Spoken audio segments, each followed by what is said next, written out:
Hi, I'm Ashley Adamson. Welcome to Tea Time. This is unedited and unscripted, and today we're going to talk about dieting. So, did my diet change after I started taking hormones? Yes. And I think for a lot of folks, it depends on your body type. So don't take this as dieting advice, but I can tell you what my own dieting experience was. So my body type is one where I lose weight constantly. It's like if I don't eat enough, I'm losing weight. And people think, oh, that's great. But it's also kind of hard because it doesn't mean I have a lot of fat to work with. And I would really like some fat because you can see like when you get the fat redistribution, you get it in your boobs. And I got small boobs. I got very small boobs. And I would love to have bigger boobs. And that's a big function of fat. So my diet changed. The biggest thing for me was realizing what my body type was and then knowing that hormones were going to start affecting my fat distribution. So what I tried to do was optimize my body to be in the best place to redistribute fat. And the best place to do that when you start your transition is to actually start dieting before you transition to lose as much weight as possible. So that way you're as lean as possible. And then as soon as hormones really start to kick in with their fat redistribution, it starts to put it in all the places that are already feminine. I think that's the key for doing like a trans feminine transition, is to get that fat redistribution faster instead of waiting for your body to like find the fat in your different areas and move it, like transfer it across your body, which is pretty crazy. It's actually to just remove fat and then add fat when it's ready. So that way it just goes straight from your body to the location that you want. I think that was probably the way that accelerated my body fat redistribution. But even so, like I don't have a lot of body fat. So what I did is I became as lean as possible. And I think I was around 135 pounds, which was as low as I could get it while being healthy at 5'10". And then as soon as I was about 3 months into taking my hormones, I then started to add on a lot of healthy fats. So I started to eat maybe this many cashews every day. And I would take 2 protein shakes as well. And that really helped me grow my fat. I went from 135 to about 140 in a month. And then I then went to 145 the next month. And then suddenly, like, my boobs were growing, my fat was distributing across my face more, and I started to have like some hip action, which was like, what's going on down there? So like that's a really cool way of like helping work with fat distribution, is like figuring out how to either gain weight or to lose weight depending on what you need. But what I did, and it was kind of a technique that I did a little research on, which is where you gain 5 pounds and you lose 5 pounds. So you keep pushing your body to redistribute fat. You say, okay, gain 5 pounds, put that in the right spot. Now lose 5 pounds.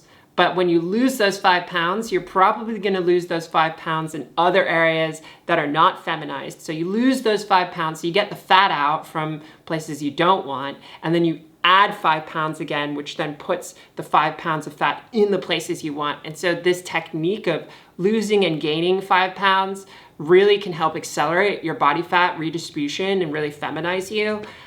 Looking at myself a year into my transition, I was actually really feminized by the fat redistribution in my face once I started adding something like, I had to add 2,000 calories a day to my regular 2,000 calories. So I'd take anywhere between 3,600 calories to 4,000 calories a day. I'd take a protein shake in the morning and then a double protein shake before going to bed. And for people who want to gain weight, that's the way you gain weight. You add a lot of calories right before you go to sleep, because when you sleep, your body just stores that energy, and that like helped accelerate my weight gain a lot. I recommend a mass gainer.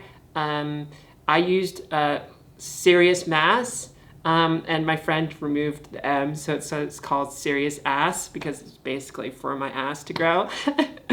But the thing is if your body has a hard time maintaining weight, you're just going to keep losing weight. I'm sorry, I can only speak from my experience. I know some of you have different body types, but this is just like how I've learned from my own personal dieting. If you want to lose weight, here's what has made me lose too much weight and probably would work really well for you, which is intermittent fasting. Intermittent fasting is where you basically intermittently fast, as the title suggests. And you do that for about 16 hours, or you can make it even more, like 20 hours.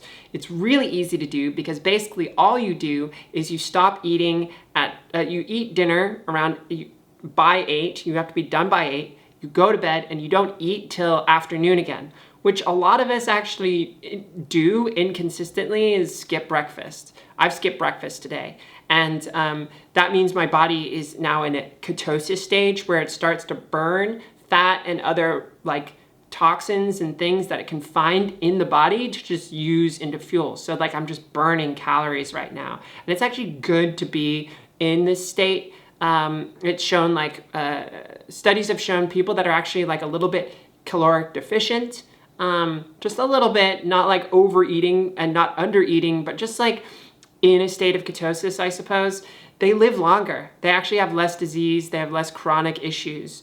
So like actually like reducing caloric intake is actually a good thing in general, but doing intermittent fasting really accelerated the process of losing weight. And if you combine that with being a vegan and not eating cheese, not eating a lot of like unhealthy fats, then you're even gonna accelerate that more. And when I did raw vegan intermittent fasting, which is like next level, oh my God, like, wow, I lost like 10 pounds in a month. It was crazy.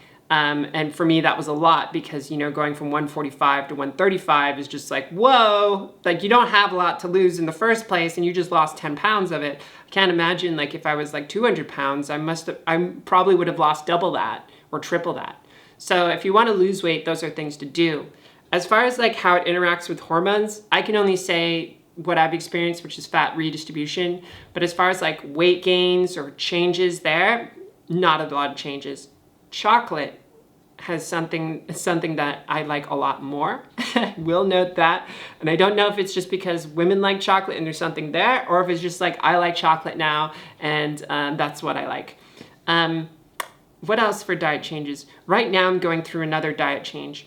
So I'm 80% vegan with my diet, which means 80% of my meals are vegan. And then 20% of my meals are kind of like whatever takes the shape of what I want. So like sometimes I'll eat meat, sometimes I'll eat eggs, whatever shape of the diet that I want. I get that. But having that 80% vegan is like healthier for me. It makes me make healthier choices.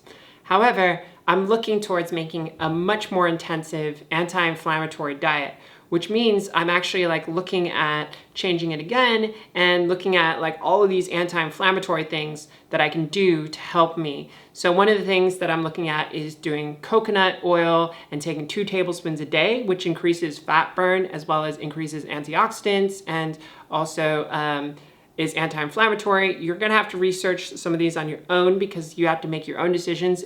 Some people say, well, but that's a lot of fat you shouldn't be taking. Yes, but it's not the same like long chain fat that's like bad for you. It's like a shorter chain. And someone watching this video could probably articulate that better in the comments. Please do if you can.